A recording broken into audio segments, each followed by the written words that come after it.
ખૂબ ખૂબ આભાર. દરેકને થોડી શાંતિ રાખવા માટે નમ્ર અપીલ કરું છું. આજે આપણી વચ્ચે બનાસની ધરતી ઉપર દેશના સર્વશ્રેષ્ઠ દિલ્હીના મુખ્યમંત્રી, ઈમાનદાર, કટ્ટર દેશભક્ત અને આમ આદમી પાર્ટીના રાષ્ટ્રીય સંયોજક એવા માનનીય શ્રી અરવિંદ કેજરીવાલજીનું હાર્દિક હાર્દિક સ્વાગત કરીએ છીએ અને એમનું પાઘડી અને અંબે માતાજીનો ફોટો આપી સન્માન કરશે ડોક્ટર રમેશભાઈ, ડીસા વિધાનસભાના ઉમેદવાર, અને વિજયભાઈ દવે, ડીસા નગરપાલિકાના કોર્પોરેટર.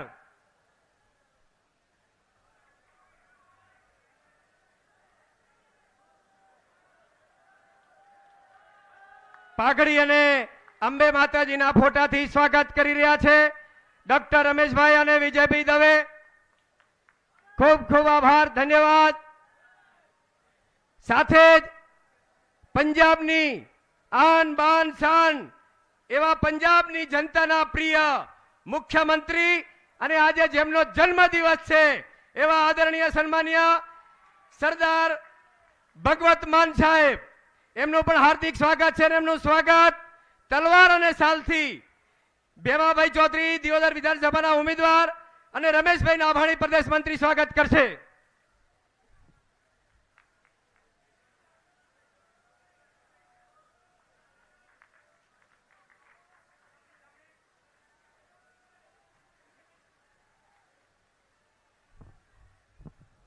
ખૂબ ખૂબ આભાર.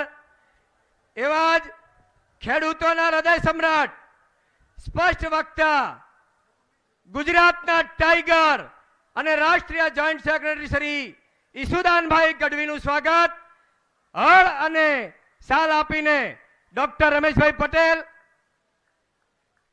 અને રમેશભાઈ નાભાણી કરશે.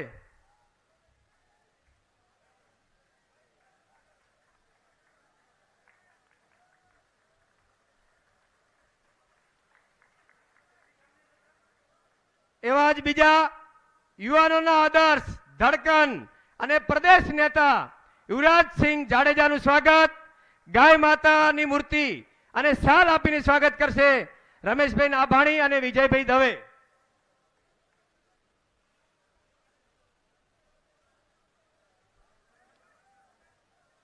સાથે પાટણ વિધાનસભાના ઉમેદવાર લાલેશભાઈ ઠક્કર. ખૂબ ખૂબ આભાર, ધન્યવાદ. હવે હું આપણા ખેડૂતોના હૃદય સમ્રાટ, જેને આપણે ટાઈગરના નામથી ઓળખીએ છીએ, એવા ઈસુદાનભાઈને હું વિનંતી કરીશ કે આવો અને સૌને સંબોધન કરો. ધન્યવાદ.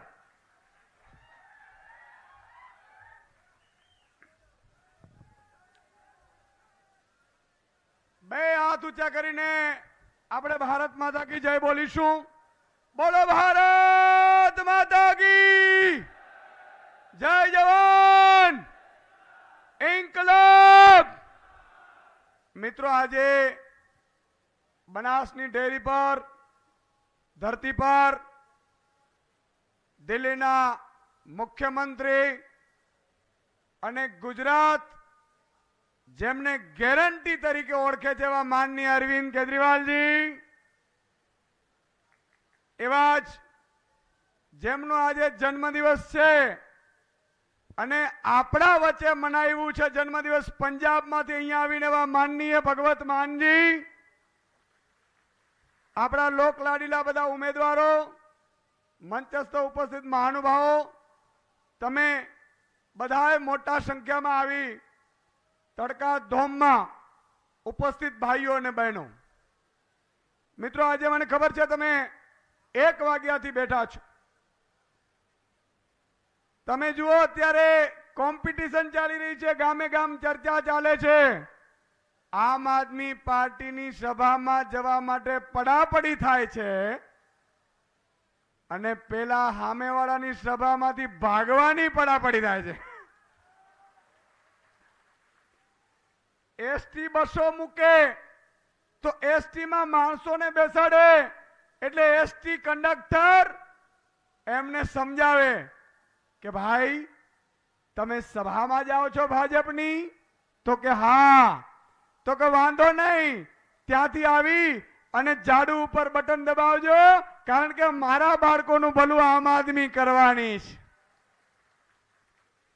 મિત્રો ત્યાંથી બંદોબસ્તમાં પોલીસ હોય, પોલીસ ભાજપની સભાનો બંદોબસ્ત કરતી હોય, ધીરેકથી પોલીસ વાળા એમ કે તમે સભામાં આવ્યા છો, તો કે હા, તો કે જોજો મારું ગ્રેડ પે આમ આદમી આપવાની છે, જરા જોજો, ધ્યાન રાખજો.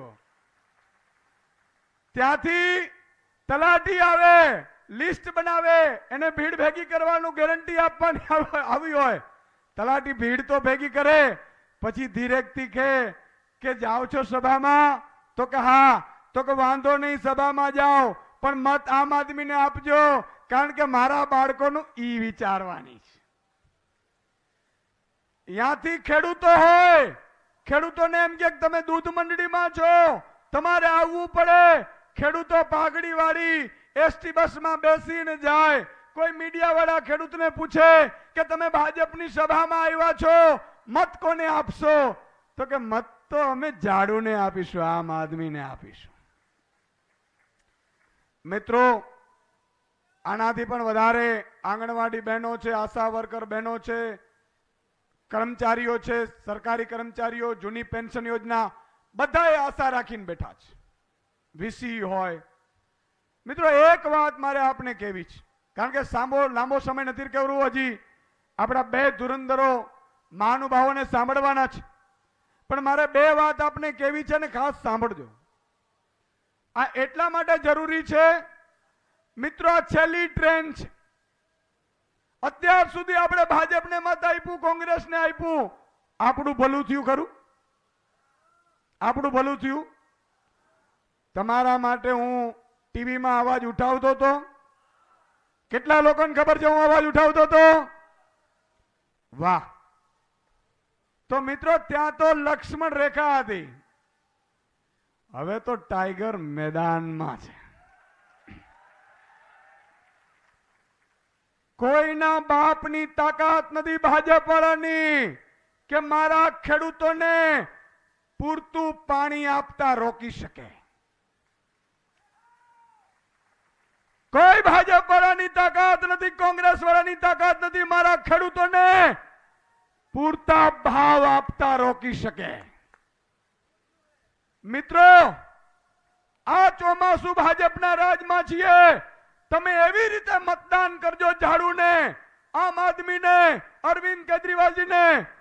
આવતો ચોમાસું આપણી સરકાર હશે, તમારે ટ્રેક્ટર ભરીને કે ટ્રકો ભરીને માલ વેચવા જવું નહીં પડે, લેવા આવશે ને એ પોષણ સંભાવનાથી. મિત્રો મારું સપનું છે ખેડૂતને ઉદ્યોગપતિ બનાવવું છે, પણ બનાવી કઈ રીતે શકાય? ખેડૂતને વીજળી પૂરતી મળવી જોઈએ. મળવી જોઈએ. 12 કલાક વીજળી આપીશું અને ઈ પણ દિવસે આપીશું.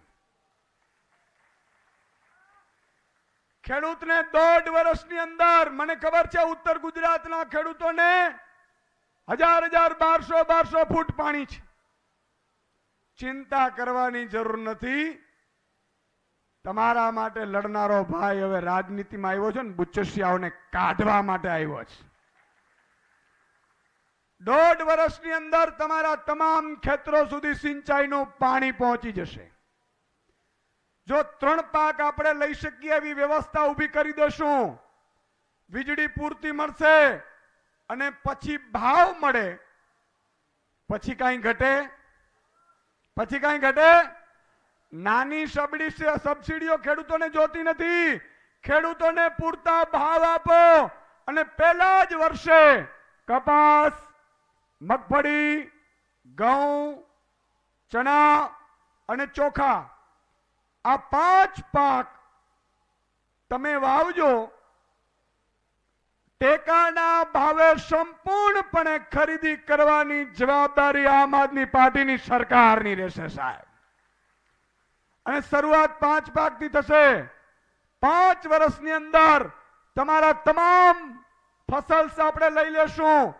અને મેં કીધું એમ કે મિત્રો 27 વર્ષ ભાજપને જોઈ લીધું, 32 વર્ષ કોંગ્રેસને જોઈ લીધું, પણ ખેડૂતોને હાથ જોડીને એમના પરિવારને વિનંતી કરું છું કે એકવાર આમ આદમી પાર્ટી ઉપર વિશ્વાસ કરજો. 70 વર્ષમાં તમારો વિકાસ નહીં થયો હોય ને એ 5 વર્ષમાં કરીને આપીશું સાહેબ. મને ખબર છે પશુપાલકો છે એને પૂરતા દૂધના ભાવ નથી મળતા, કટકીઓ થાય છે, મંડળીઓમાં આમ તેમ થાય છે, ફેટમાં ગડબડો થાય છે, આવું બધું થાય છે ને. ચિંતા કરવાની જરૂર નથી. આ બધા માટે તો રાજનીતિમાં આવ્યા છીએ મિત્રો. ભાજપ વાળા જો આ બધું કામ કરી દેત ને તો મારા જેવાએ ખરેખર રાજનીતિમાં આવવાની જરૂર પણ નહોતી. હું તો કાલે પણ રાજનીતિની નફરત કરું છું, કરતો હતો, આજે પણ કરું છું ને આવતીકાલે કરતો રહીશ. પણ મિત્રો રાજનીતિમાં આવવું, અરવિંદ કેજરીવાલજી હોય, ભગવત માનજી હોય, ઈશુદાન ગઢવી હોય, એ રાજનીતિમાં લેવા માટે નહીં, સર્વસ્વ ત્યાગ કરીને પ્રજાની પીડા ન જોવાની ને એટલે મજબૂરીથી આવ્યા છીએ. એટલા માટે કહું છું કે આ મોકો ભૂલતા નહીં. મિત્રો ખેડૂતોની વાત થઈ, મહિલાઓની મારે વાત કરવી છે. માતા બેન દીકરીઓ 18 વર્ષથી ઉપર છે, દરેક માતા બેન દીકરી એક ખાતું ખોલાવી લે બેંકનું. શું કામ?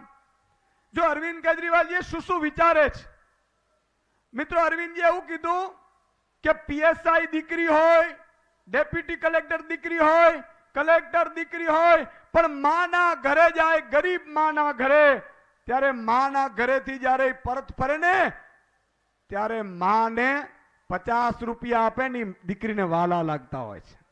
સાચું કે નહીં? સાચું કે નહીં? અને એટલા માટે મિત્રો અરવિંદજીએ નક્કી કર્યું છે 18 વર્ષથી ઉપરની દરેક મહિલાના ખાતામાં મહિને 1000 રૂપિયો નાખી દેવામાં આવશે. મિત્રો ભાજપને આપણા મિત્રો કોઈ હોય તો એને ઘરે જઈને વિનંતી કરીને કહેજો કે બાપ હવે તું ભાજપ છોડ, તારા કારણે 3000 તેલનો ડબ્બો હું ખાઈ રહ્યો છું,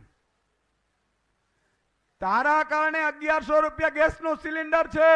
જો ભૂલથી તું ભાજપને મત આપીશ તો 5000 રૂપિયો તેલનો ડબ્બો થવાનો છે. મિત્રો આવી ભૂલ કરવી છે તો મારે આપને વિનંતી કરવી છે કે ભાજપ વાળાને વિનંતી કરજો અને ખાતરી આપજો કે ભાજપને મત આપીશ તો CR પાટીલના દીકરો કે અમિત શાહનો દીકરો મોટો થશે, કોંગ્રેસને મત આપીશ તો સોનિયા ગાંધીજીનો દીકરા મોટા થશે. પણ જો તું આમ આદમીને આપીશ તો ભાજપનો કાર્યકર્તા છે, 1 માર્ચથી વીજળી બિલ આ આમ આદમીનો સૈનિક ભરશે એમ કહી દેજો તમે મિત્રો. 1 માર્ચથી વીજળી બિલ ફ્રી થઈ જાય. તમે વિચાર કરો, મહિને શિક્ષણ આપણી સારી સ્કૂલો બની જાય, ખાનગીને ટક્કર મારે એવી ગામો ગામ બની જાય તો આપણે શિક્ષણનો ખર્ચો ન કરવો પડે. વીજળી બિલ 4300 સુધીનું આવતું હશે એ ફ્રી. પછી દરેક 18,000 ગામોમાં અને શહેરોમાં મિત્રો મોહલ્લા ક્લિનિક બનાવીશું. કોઈ પણ પ્રકારની દવા, કોઈ પણ પ્રકારનો ટેસ્ટ સંપૂર્ણ ફ્રી. એટલે એ ખર્ચ બચી ગયો. એક મિત્રો અરવિંદ કેજરીવાલજીને આશીર્વાદ કેમ મળ્યા ખબર છે? આ ગુજરાતમાં આટલા લોકપ્રિય કેમ છે? એક દાખલો આપું. ડીસાની બજારમાંથી આપણે જાતા હોઈએ, આપણો અકસ્માત થાય, માથામાં વાગી જાય, કોઈ ઉપાડીને હોસ્પિટલ લઈ જાય, એનો ઋણ ભૂલી શકીએ ખરા? ભૂલી શકીએ? અને એમાંય માત્ર ગરીબ માણસ હોઈએ આપણે, આપણા ખિસ્સામાં રૂપિયો ન હોય, ખાનગી હોસ્પિટલમાં 108 બોલાવીને લઈ ગયો હોય અને પછી એમ કે સુદાનભાઈ તમે ચિંતા ન કરતા, ડોક્ટરને મેં કહી દીધું છે, લાખનું બિલ આવે કે 2 લાખનું બિલ હું ભરી દઈશ. એવું કોઈ કે આપણે ડીસાના બજારમાંથી જતા હોય પડી જઈએ તો એનો ઋણ જિંદગીભર ભૂલી શકીએ? મિત્રો અરવિંદ કેજરીવાલજી દિલ્હીમાં 7 વર્ષની સરકાર છે, દિલ્હીમાં કોઈનું પણ અકસ્માત થાય, ઇવન ભાજપના કાર્યકર્તાનું નોકરે નારાયણને અકસ્માત થાય દિલ્હીમાં, ખાનગી હોસ્પિટલમાં લઈ જવામાં આવે, જે લઈ જાય ઉપાડીને એને 5000 રૂપિયો ઇનામ આપવામાં આવે કે ભાજપના કાર્યકર્તાનો જીવ બચાવવા માટે કામ કર્યું. તમે જોજો સરકાર કેવી છે, સરકાર કેવી હોય એને ખાનગી હોસ્પિટલમાં લઈ જવામાં આવે અને મિત્રો 1 લાખનું બિલ આવે કે 1 કરોડનું બિલ આવે, અહીંયા નરેન્દ્રભાઈ કે અમિતભાઈ ચૂકવતા નથી. ભાજપનો કાર્યકર્તા હોય ને તોય અરવિંદ કેજરીવાલજી 1-1 કરોડના બિલ ચૂકવે છે. આનું નામ સરકાર કહેવાય. આવી વ્યવસ્થા અહીંયા કરવી છે.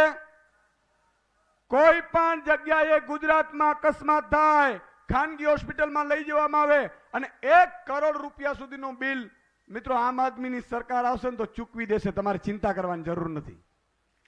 આ વ્યવસ્થા કોને જોઈએ છે? હાથ ઊંચો કરો એટલે મને ખબર પડે. હવે મારે તમને કહેવું છે કે આવી વ્યવસ્થા દિલ્હીમાં થઈ એટલે લાખો આશીર્વાદ મળ્યા. આજે આ વ્યવસ્થાની ઘરે ઘરે માહિતી તમારે પહોંચાડવાની છે. બરોબર છે? વધારે ન કહેતા બેરોજગારો માટે મિત્રો 3000 રૂપિયા સુધીનું બેરોજગારી ભથ્થું જ્યાં સુધી એને નોકરી ન મળે. તમે જુઓ આમ આદમીને શું કામ મત આપવું જોઈએ? ભાજપ વાળા શું કરે છે? 27 વર્ષના કામ ઉપર મત નથી માંગતા. ભાજપ વાળા કામ ઉપર મત માંગવા જાય તો શું કે અમે 6000 સ્કૂલો બંધ કરી, તમે અમને મત આપો, બીજી 6000 બંધ કરીશું. બહેનો પાસે મત માંગવા જાય એટલે એમ કે બહેનો અમે તમારા ભાઈઓ છીએ, 350 ના ગેસનું સિલિન્ડર હતું, તમે અમને મત આપ્યા, 1100 કર્યા, હવે મત આપો એટલે 1800 કરીએ. પેટ્રોલ ડીઝલમાં માંગવા જાય યુવાનને કે યુવાન તમે મને મત આપો, 62 રૂપિયા ડીઝલ પેટ્રોલ ના 100 કર્યા, હવે મત આપી દો એટલે 150 કરી દઈએ. આ કમળગટ્ટાઓ આજ કરી શકે કે નહીં? મોંઘવારી વધી ગઈ છે મિત્રો. એટલા માટે કહું છું કે એક વિનંતી છે, મારે વધારે ન કહેતા આપણે રિક્વેસ્ટ કરીશું હાથ જોડીને કે આ બધી જે ભ્રમણા ફેલાવશે, હમણાં ભ્રમણા ચાલુ કરી ખબર, ફલાણાનો વિડીયો લઈ આવો, ઢીકડાનું લઈ આવો, આમ કરી નાખો, તેમ કરી નાખો, 2-4 બબુચકને ઊભા કરી દો, નારા લગાવડાવો. મારે એમ કેવું છે કે નારા લગાડવાનારોને કેવું છે કે શું ગુજરાતમાં તમે ભ્રષ્ટાચાર મુક્ત શાસન આપી શકશો ખરા? ભાજપ આપી શકે ભ્રષ્ટાચાર મુક્ત શાસન? મિત્રો એક જ આમ આદમી પાર્ટી આપી શકે. અને અરવિંદ કેજરીવાલજી ગુજરાતમાં ન આવી શકે એટલા માટે સીબીઆઈ, ઈડી, ઇન્કમ ટેક્સ બધાને લગાડી દીધા. આજે મનીષ સિસોદિયાજીની ધરપકડ કરી છે. અહીંયાથી આપણે સંદેશ આપવો છે કે મનીષજી તમે એકલા નથી, ડીસા અને સમગ્ર ઉત્તર ગુજરાત તમારી સાથે છે, પણ એના માટે આપણે ગેરંટી આપવી પડે. મનીષજીને સમર્થન કરવું જોઈએ કે ના કરવું જોઈએ? તો 100 વ્યક્તિ જોડીને સમર્થન કરવું છે. ભાજપ વાળાને ખબર પડે કે આ તો ઉલટી ગંગા શરૂ થઈ. મિત્રો મનીષજીને એટલા માટે ધરપકડ કરી છે કે તમારા બાળકનું સારું શિક્ષણ ન આપી શકે, પ્રચાર ન કરી શકે. તો આપણે એક ગેરંટી આપીશું, 100 વ્યક્તિ જોડીશું. સાચું કે નહીં? હાથ ઊંચા કરીને મને વચન આપો, કેટલા લોકો 100 વ્યક્તિ જોડશે? પાકું? મિત્રો ભૂલથી પણ જો ભાજપને મત ગયું ને તો પેપર ફૂટશે, ધ્યાન રાખજો. પછી સુદાનભાઈ પાસે રાડું પાડવા આવતા નહીં કે સુદાનભાઈ ફરીથી પેપર ફૂટ્યું, કારણ કે મોકો હતો ત્યારે આપણે ગુમાવી દઈએ છીએ. ફરીથી ખેડૂતને ભાવ નહીં મળે, વીજળી નહીં મળે, પાણી નહીં મળે. આજે લોલીપોપો આપશે, ભરમાતા નહીં, આ ચૂંટણી લક્ષી લોલીપોપ છે. પણ મારે આપને એક વાત કેવી છે કે ભાજપે રૂપિયા બહુ ભેગા કર્યા છે. એક મતના 10-10 હજાર રૂપિયા આપવાના છે. કેટલા? કેટલા બોલો? એક મતના 10,000 રૂપિયા આપવાના છે, એવું મેં સાંભળ્યું છે. 5 મત હોય ઘરમાં તો 50,000 રૂપિયા એકવાર આપશે. હું કહું છું લઈ લેજો રૂપિયા, રૂપિયા લઈ લેજો. દારૂની બોટલનું હું કહેતો નથી, કાંઈ મારાથી ન બોલાય, પણ રૂપિયા લઈ લેજો. ચવાણું ખવડાવે તો લઈ લેજો, ઈ ગાડીમાં બેસાડે તો લઈ લેજો, પણ મત जाड़ो जीतेगा भाई, जीतेगा, जीतेगा भाई, जीतेगा। एक छेलो नारो भाजप पर एम कहे कि रुपया क्यांथी लावशो ने शुं करशो ने फलाणुं ने ढीकणुं ने, तो एक कान खोलीने तमारे एने कहेवानुं छे, दिल्ली में कर्युं छे, पंजाब में कर्युं छे, चित्ते की चाल, बाज की नजर और केजरीवाल जी की गारंटी पे कभी संदेह नहीं किया करते। बोलो भारत माता की, इंकलाब। खूब खूब आभार ઈશુદાનભાઈ। હવે પંજાબની આન બાન અને શાન અને જેમનો આજે જન્મદિવસ છે, તો આપણે સૌ બનાસકાંઠા વાસીઓ તરફથી ભગવત માન સાહેબને જન્મદિવસની ખૂબ ખૂબ શુભકામનાઓ। અને ભગવત માન સાહેબ સામે એમના માટે દો લાઈન કહીશ। हाथ जिनमें हो जनून, कटते नहीं तलवार से, सर जो उठ जाते हैं झुकते नहीं ललकार से, और भड़क गया जो 16 सा हमारे दिल में है, सरपरोसी की तमन्ना सरदार भगवत मान साहिब के दिल में है। भगवत मान साहिब ने कहीश कि तेओ આપણને માર્ગદર્શન કરશે। बहुत बहुत धन्यवाद।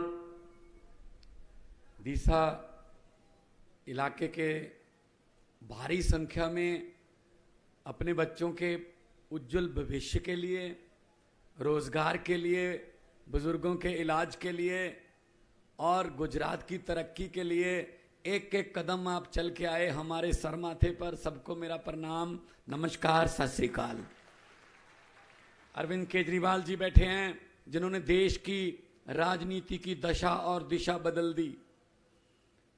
हमारी गुजरात की पूरी टीम बैठी है, वो लोग बैठे हैं जो देश के लिए कुछ करना चाहते हैं, वो लोग बैठे हैं जिनको पैसे कमाने की इच्छा नहीं है, राजनीति को धंधा बनाने नहीं आए। हम इनका धंधा बंद करने आए हैं, जिन्होंने राजनीति को धंधा बना रखा है। अरविंद केजरीवाल जी इनकम टैक्स के कमिश्नर थे।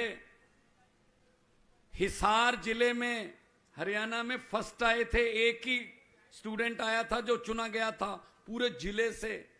इनकम टैक्स के कमिश्नर थे, चाहते तो बहुत पैसे कमा सकते थे, लेकिन जुनून था कि देश में बदलाव लाना है।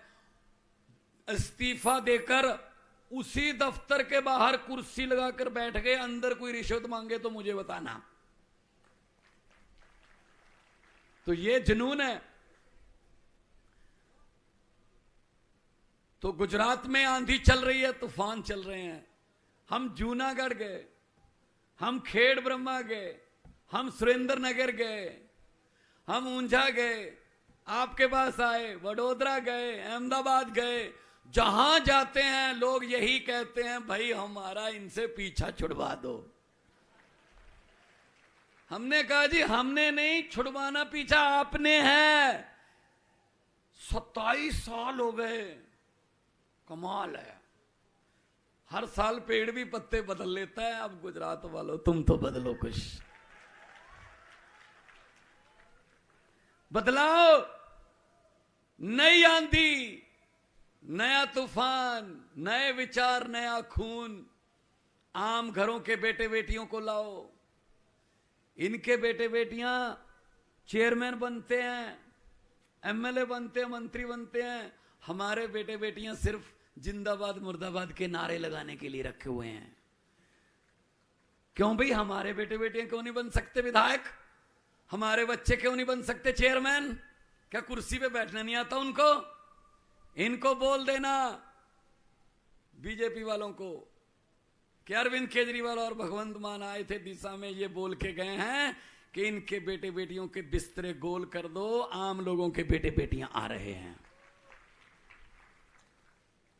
कांग्रेस चलो छोड़ो, क्या बोलेंगे। कांग्रेस तो कोमा में चली गई। दिल्ली में भी जीरो है, 2 बार जीरो। देश की सबसे पुरानी पार्टी देश की राजधानी में जीरो। खत्म। ये दिल से बोला। जहां पर राहुल गांधी जी रहते हैं, सोनिया गांधी जी रहते हैं, इनके बड़े बड़े नेता रहते हैं, जिस इलाके में, वो नई दिल्ली विधानसभा है। वहां से एमएलए पता कौन है पिछले 3 बार से? अरविंद केजरीवाल। चलो खुद तो वोट नहीं देते होंगे, लेकिन उनके घर पे काम करने वाले, माली, रसोई वाले, सब आम आदमी पार्टी को वोट देते हैं, क्योंकि वो अंदर से इनको जानते हैं कि कैसे हैं ये, कि कौन कौन आता है घर पे, आपस में कैसी मीटिंग होती है 12 बजे, सीक्रेट मीटिंग, तुम ये कर लो, तुम वो कर लो। हम वो वाले नहीं, हम तो भाई, कोई हमें कहता भाजपा की बी टीम है, कोई कहता कांग्रेस की बी टीम है, हम टीम हैं लेकिन जनता की ए टीम है, हम पब्लिक की ए टीम है। पंजाब में 7 महीने हुए हैं सरकार बने हुए, 7 महीने में जो 1 जुलाई को हमने बिजली फ्री की, 2 महीने का बिल आता वहां, 300 यूनिट पर मंथ, हमने 600 यूनिट एक बिल का फ्री कर दिया। 74 लाख से ज्यादा मीटर हैं पंजाब में। अभी जो बिल आया है उसमें 50 लाख से ज्यादा लोगों का बिल जीरो आया है, जीरो। आपके यहां भी आ सकता है, दिल्ली में जीरो आता है। दिल्ली में भी पहले ऐसा होता था, बिजली टाइम पे आए ना आए बिल आता था। अब बिजली आती है, बिल नहीं आता। ये सच्ची नीयत वाला आदमी कर सकता है। कोई खजाना खाली नहीं होता, खजाना खाली पब्लिक के लिए, बस इनके बेटे बेटियों के लिए कोई खजाना खाली नहीं है। तो मैं तो यही कहने आया हूं आपको। अभी हमारे यहां 14, 15, 16 अक्टूबर को पंजाब पुलिस के पेपर हुए, constable, sub inspector, head constable, लाखों बच्चे इम्तिहान दे के आए हैं, एक भी पेपर फूटा नहीं है। यहां दिल्ली में पेपर नहीं फूटता, क्योंकि पेपर फूटा सपना टूटा। और यहां पेपर फूटने के अलावा कोई काम ही नहीं है। मुझे तो पता चला 2015 से सब पेपर, अभी बीबीए का, बीकॉम का पेपर फूटा है। फिर युवाओं का दिल टूट जाता है कि क्यों पढ़ाई करें यार, पेपर फूटता है, बड़े बड़े लोग जो हैं वो पास हो जाते हैं। तो मैं तो यही कहने आया हूं कि बदलाव, परिवर्तन।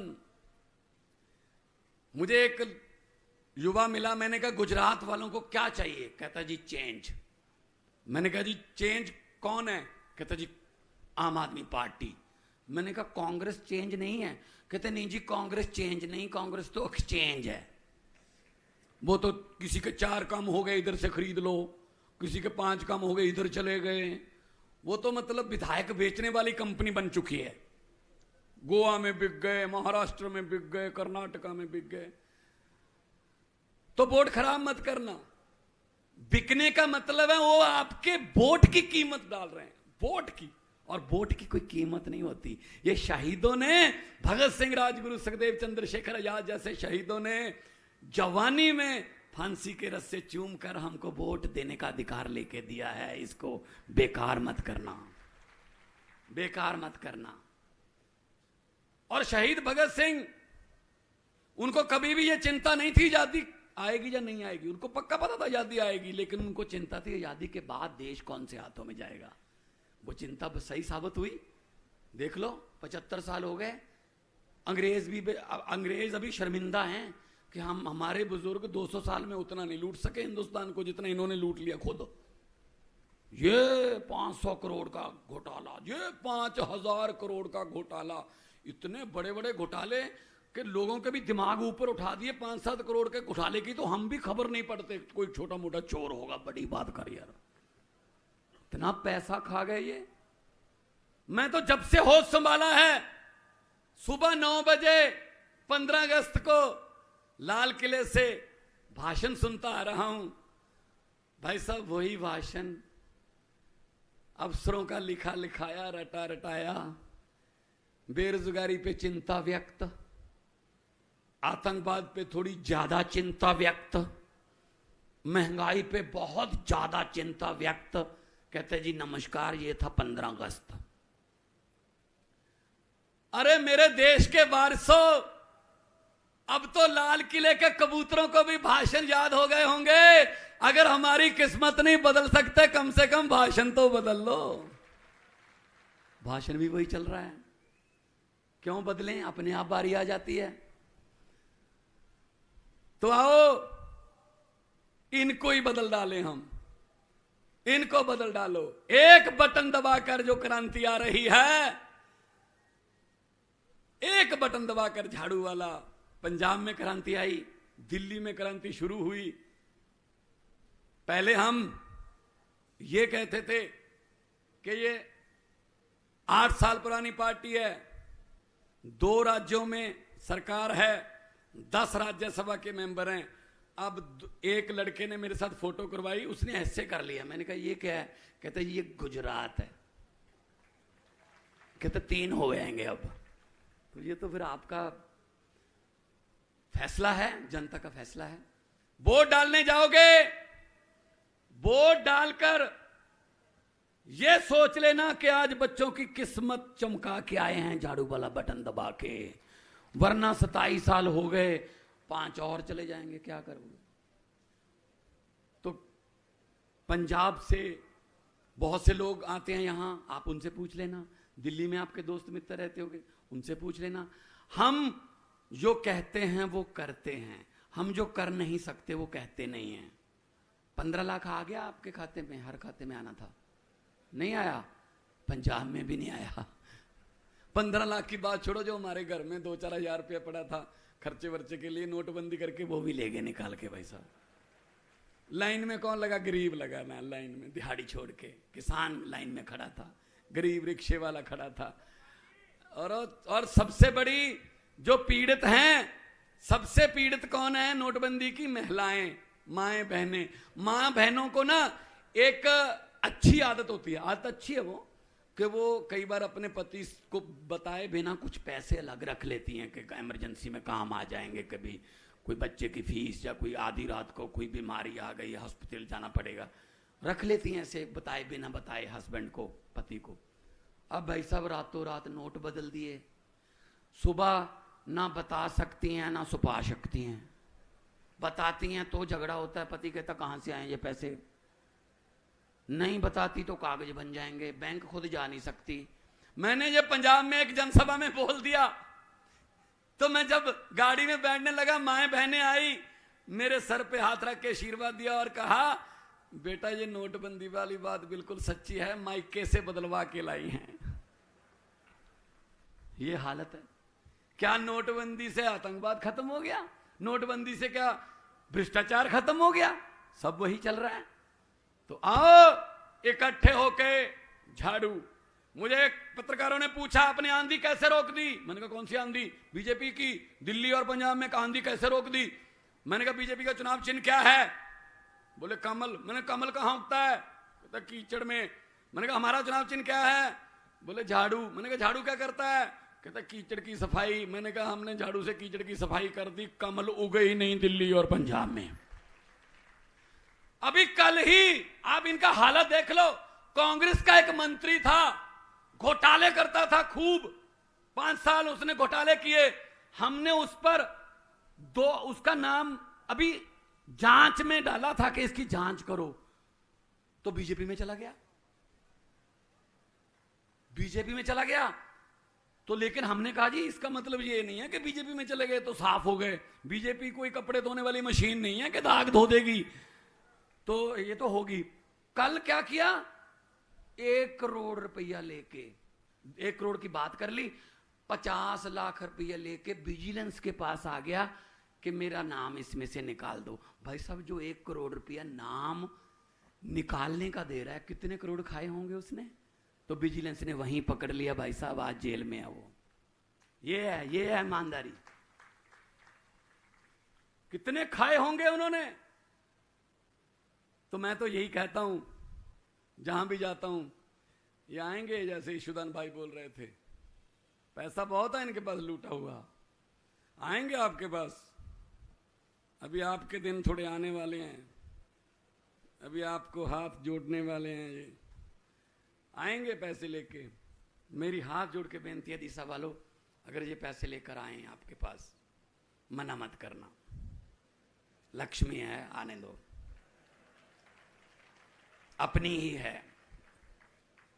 कुछ तो नोट भी पहचान लोगे कि ये तो वही नोट है यार जो पहले भी मेरे पास ही होता था वहां कहीं, बस इनके घरों में जाते हैं ये। हाँ, वो लेकर बोल देना कि हाँ, और वोट वाले दिन जैसे दिल्ली और पंजाब में होता है कर देना कि हाँ। जो जो समझ गए वो ताली बजा सकते हैं, बाकियों को माफ है। अरे क्या समझदार लोग हैं सर, क्या समझदार लोग हैं।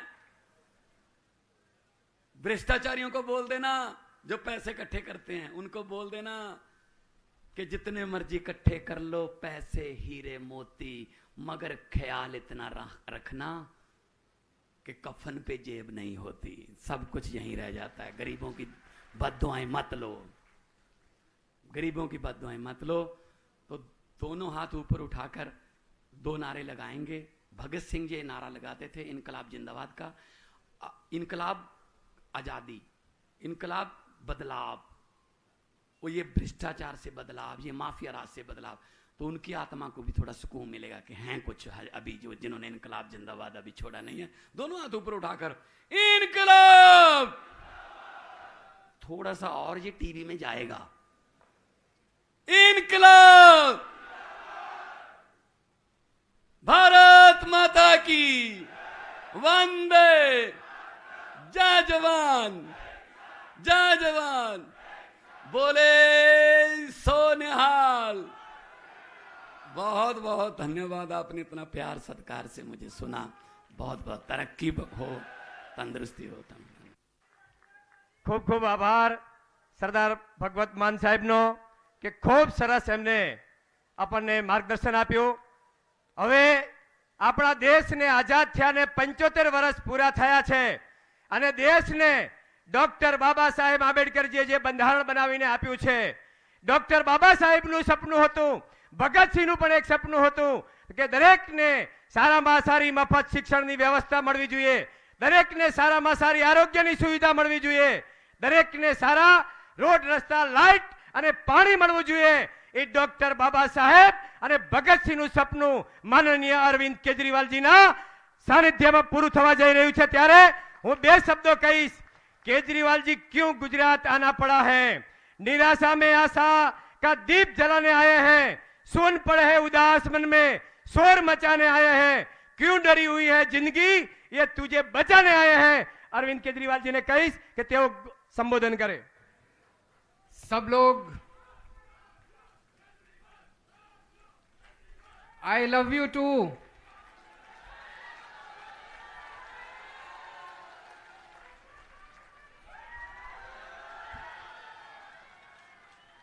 भारत माता की, भारत माता की, इनकलाब, इनकलाब, वंदे वंदे। केम छो? मजामा? बहुत शानदार। पूरे गुजरात में एक बदलाव की आंधी चल रही है, चारों तरफ जबरदस्त आंधी चल रही है। किसी से पूछो इस बार क्या माहौल है परिवर्तन, इस बार क्या माहौल है बदलाव। चारों तरफ कुछ तो अजूब, कुछ तो भगवान करवा रहा है, कुछ तो आंधी चल रही है। किस किस को बदलाव चाहिए? हाथ खड़े करके बताओ। सब लोगों को बदलाव चाहिए, सब लोगों को बदलाव चाहिए। तो मैं आज एक खुशखबरी लेके आया हूं आप लोगों के लिए। केंद्र सरकार ने एक जासूसी एजेंसी भेजी है गुजरात में। आईबी का नाम सुना है आपने? आईबी केंद्र सरकार की जासूसी एजेंसी है। केंद्र सरकार बड़ी घबराई हुई है, उनको लग रहा है गुजरात में कुछ हो रहा है। ऊपर इंद्र देवता देख रहे हैं, इंद्र देवता का प्रकोप है, इनका सिंहासन डोल रहा है। इस बार सिंहासन से उखड़ने वाला है इनका राज। तो केंद्र सरकार ने एजेंसी भेजी है, माहौल पता करके आओ क्या चल रहा है गुजरात में। आईबी की रिपोर्ट आई है, मैं नहीं कह रहा, आईबी की रिपोर्ट आई है कि दिसंबर के महीने में गुजरात में आम आदमी पार्टी की सरकार बनने जा रही है।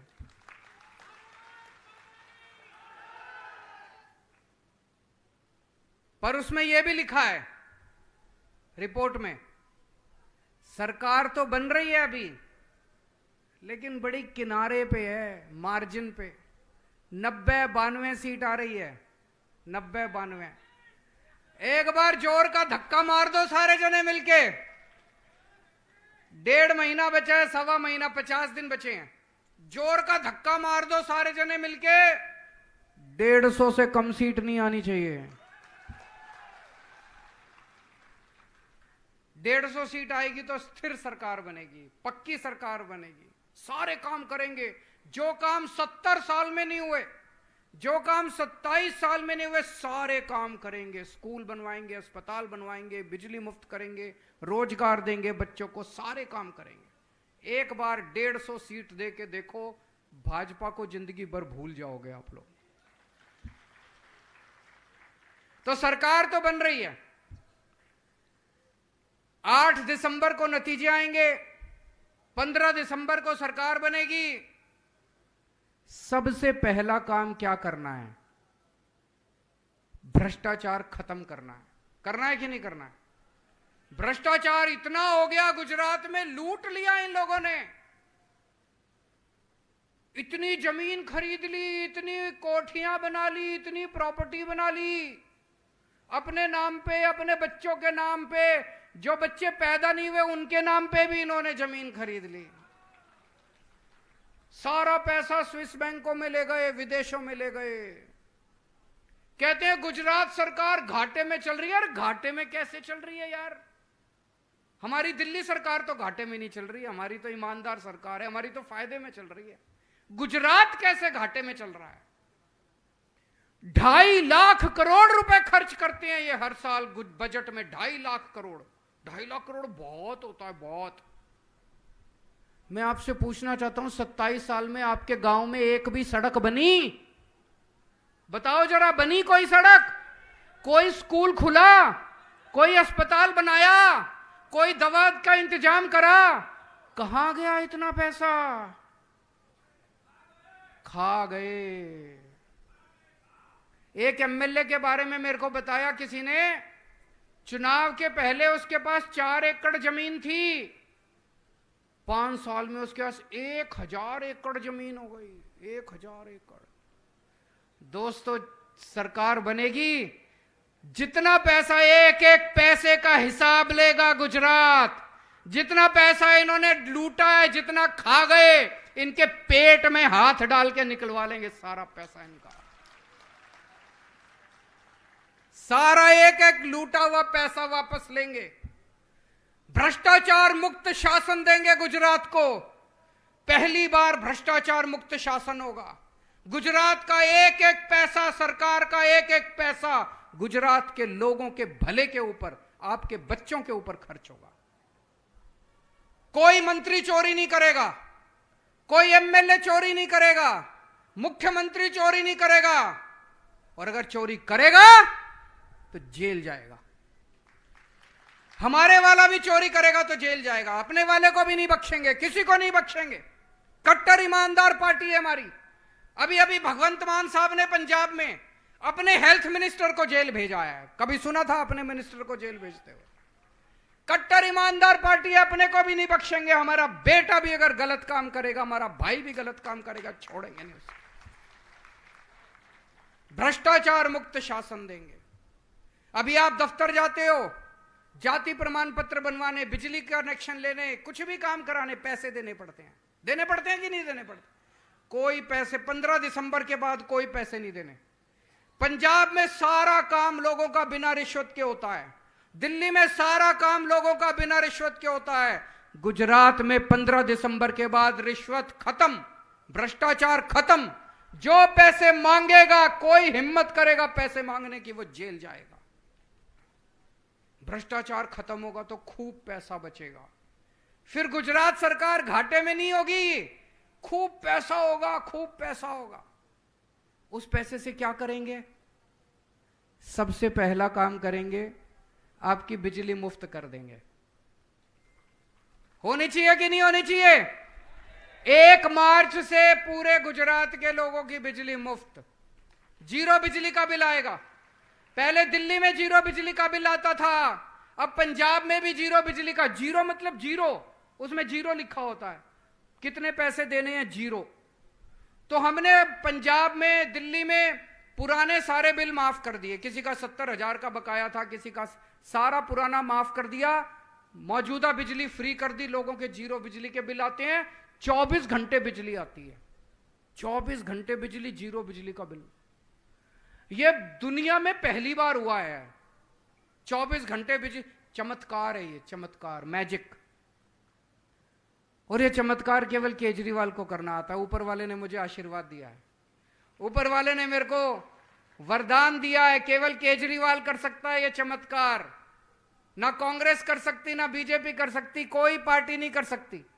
पहले दिल्ली में किया, फिर पंजाब में किया, अब गुजरात के अंदर लोगों को 24 घंटे बिजली मिलेगी और जीरो बिजली का बिल आएगा। दूसरा काम करेंगे, हर महिला के अकाउंट में 1,000 रुपए, 18 साल से ऊपर की हर मां, बेटी, बहन, हर एक के अकाउंट में 1,000 रुपए डालेंगे हर महीने। कुछ लोग मेरा मजाक उड़ाते हैं, महिलाओं को पैसे क्यों दे रहे हो। मैं कई बेटियों को जानता हूं जिनकी कॉलेज की पढ़ाई छूट जाती है क्योंकि पिताजी के पास पैसे नहीं है, उनकी पढ़ाई पूरी हो जाएगी। मैं कई माओं को जानता हूं, बेटी आती है ससुराल, ससुराल से मायके, मां का मन करता है थोड़े से पैसे रख दो उसके हाथ में। मां को पति की तरफ देखना पड़ता है, बेटे की तरफ देखना पड़ता है।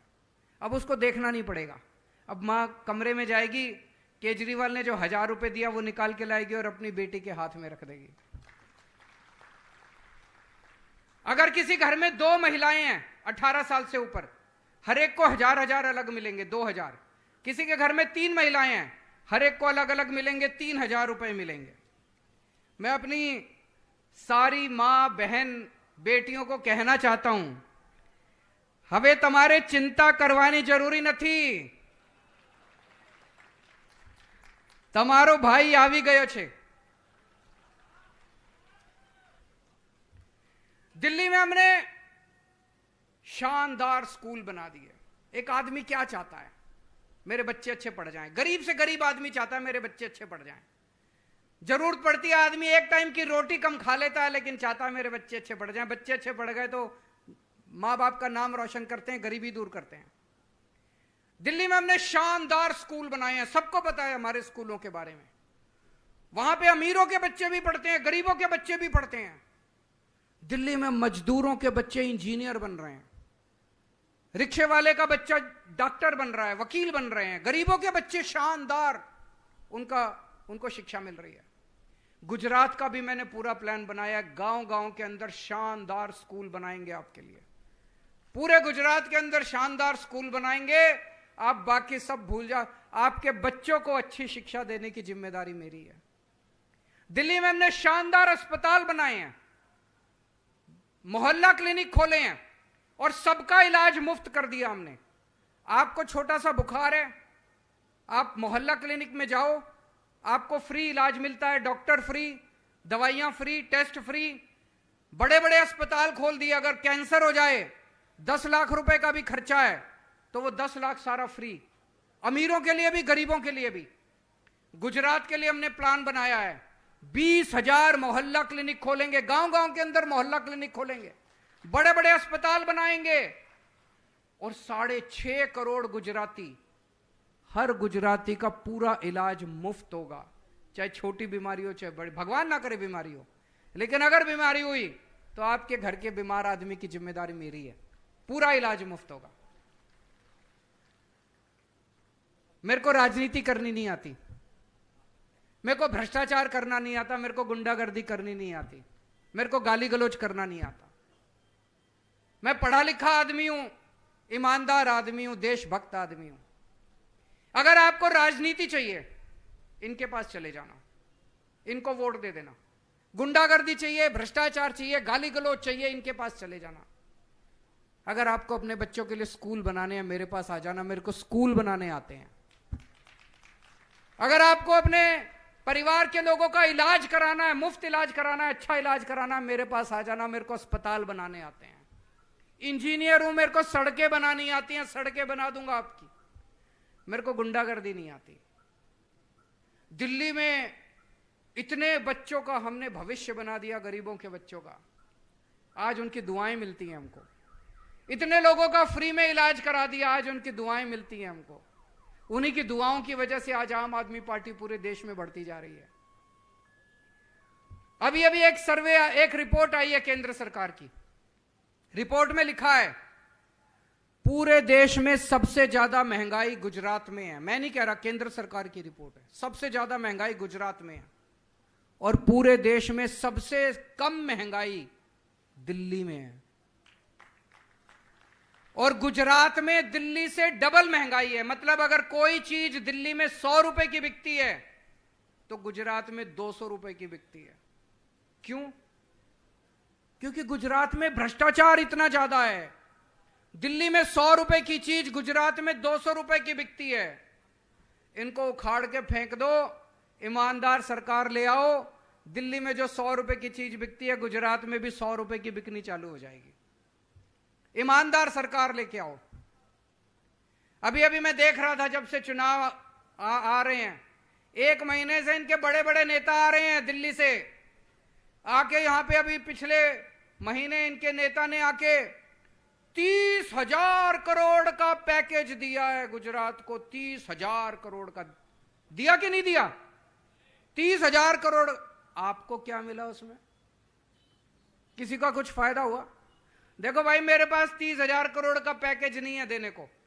मैं 30,000 करोड़ नहीं दे सकता,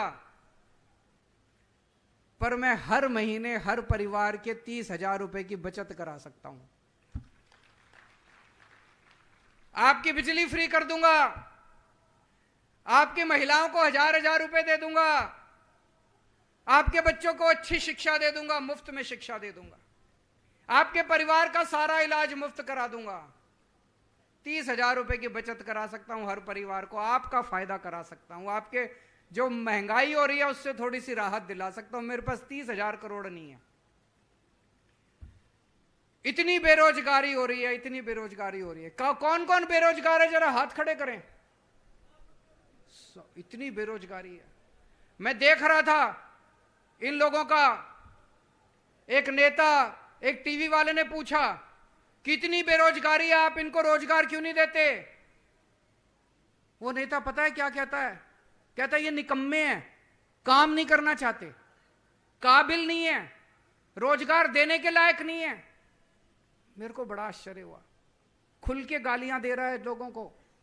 इतना घमंड हो गया इनको, इतना घमंड हो गया। इस बार तोड़ दो इनका घमंड। जाके बटन ऐसा दबाना, तोड़ दो इनका घमंड। एक बार तो तोड़ दो इनका घमंड।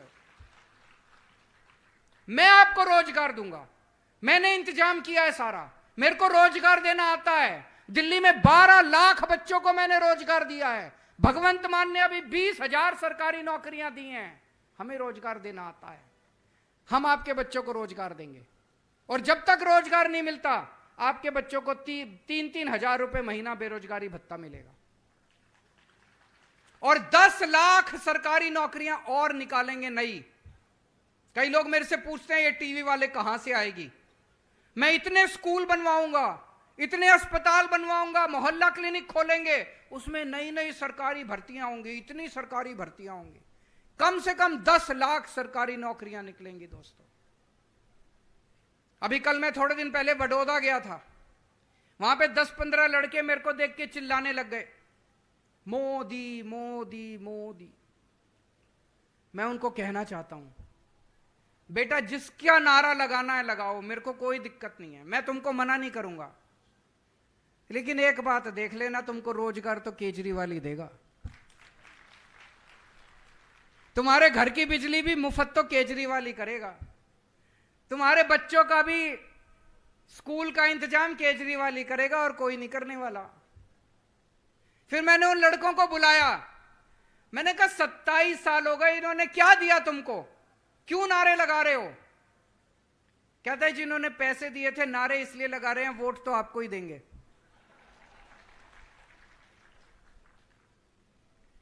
दोस्तों, एक अच्छी बात है, खुशखबरी है कि अगले साल भगवान राम का भव्य मंदिर, रामलला का मंदिर अयोध्या में बनके तैयार हो जाएगा। कौन कौन जाना चाहता है रामलला के दर्शन करने के लिए? सब जाना चाहते हैं, लेकिन कई बार पैसे की कमी हो जाती है, आना जाना रहना, होटल में वहां रहना, पैसा नहीं होता। पूरा परिवार को लेके जाओ तो और भी पैसा लगता है। दिल्ली में हमने योजना शुरू करी है। दिल्ली में हम लोगों को फ्री में तीर्थ यात्रा कराने ले जाते हैं। अयोध्या जी की स्पेशल ट्रेन चलवाई है हमने। मैं स्टेशन छोड़ने जाता हूं लोगों को, जब वापस आते हैं उनको लेने जाता हूं, इतने खुश होते हैं, इतना आशीर्वाद देते हैं। आपको सबको भी अयोध्या जी के फ्री में दर्शन करा के लाऊंगा मैं। तो दोस्तों, पूरे गुजरात के अंदर जैसे मैंने बताया एक बदलाव की आंधी चल रही है। ये लोग कह रहे हैं डबल इंजन की सरकार। अब डबल इंजन की सरकार नहीं चाहिए, नया इंजन ले आओ। मार्केट में नया इंजन आया है, नई पार्टी आई है, नई पार्टी, नए चेहरे, नई सोच, नई राजनीति। इस बार एक बार नई पार्टी को वोट देके देखो। अगर हम काम नहीं करें, 5 साल एक मौका मांगने आया हूं आपसे, एक मौका दे दो बस। अगर हम काम नहीं करें, अगली बार आपसे वोट मांगने नहीं आऊंगा मैं। और एक और चैलेंज है, आपके दोस्त होंगे दिल्ली में, रिश्तेदार होंगे दिल्ली में, फोन करके किसी से भी पूछ लेना दिल्ली में केजरीवाल कैसा काम कर रहा है। अगर दिल्ली में कोई कह दे कि हम केजरीवाल से खुश नहीं हैं, मेरे को गुजरात में वोट मत देना। चैलेंज है दोस्तों। जब से आईबी की रिपोर्ट आई है कि आम आदमी पार्टी की सरकार बन रही है, ये दोनों पार्टियां गुटरगू कर रही हैं। अब मिलके दोनों की सीक्रेट मीटिंग हो रही है। रात को 12 बजे मिलते हैं ये दोनों 12 बजे मिलके दोनों ने सेटिंग करी है कि कुछ भी हो जाए आम आदमी पार्टी नहीं आनी चाहिए, ये स्कूल अस्पताल नहीं बनने चाहिए, ये फ्री की चीजें नहीं होनी चाहिए। दोनों एक साथ एक ही भाषा इस्तेमाल करते हैं। रात को 12 बजे मिलते हैं कि कल ये गाली देनी है, दोनों मिलके एक ही जैसी गाली देते हैं। एक कहता है केजरीवाल ठग है, दूसरा कहता है केजरीवाल महाठग है। एक कहता है केजरीवाल खालिस्तानी है, दूसरा कहता है केजरीवाल आतंकवादी है। खूब गालियां दे रहे हैं। और ये कांग्रेस के चक्कर में मत पड़ जाना, कांग्रेस को वोट देके अपना वोट बर्बाद मत करना। सर्वे में आया है उनकी 10 से भी कम सीट आ रही हैं और वो 10 भी बीजेपी में चले जाएंगे जीतने के बाद। अपना वोट कांग्रेस को देके बर्बाद मत करना। इस बार एक बहुत बड़ा बदलाव होने जा रहा है गुजरात के अंदर, उस बदलाव का हिस्सा बनो। ऊपर वाला झाड़ू चला रहा है, कोई दिव्य शक्ति काम कर रही है अपना, आप सब लोग उसका हिस्सा बनो, सब लोग उसमें शामिल हो जाओ। इस बार ये कांग्रेस और बीजेपी के चक्कर में मत पड़ो। जितने बीजेपी वाले हैं, जितने दूसरी पार्टी वाले हैं, कांग्रेस वाले हैं, इस बार अपनी पार्टी को भूल जाओ। इस बार गुजरात के लिए काम करो, अपने बच्चों के भविष्य के लिए काम करो। 70 साल में इन दोनों पार्टियों ने क्या दिया आपको? कुछ नहीं दिया। गुजरात को बर्बाद करने के सिवा कुछ नहीं दिया। इस बार ये जो बड़ा मौका आया है, इस मौके का हिस्सा बनो दोस्तों। जीतेगा भाई जीतेगा, जीतेगा भाई जीतेगा।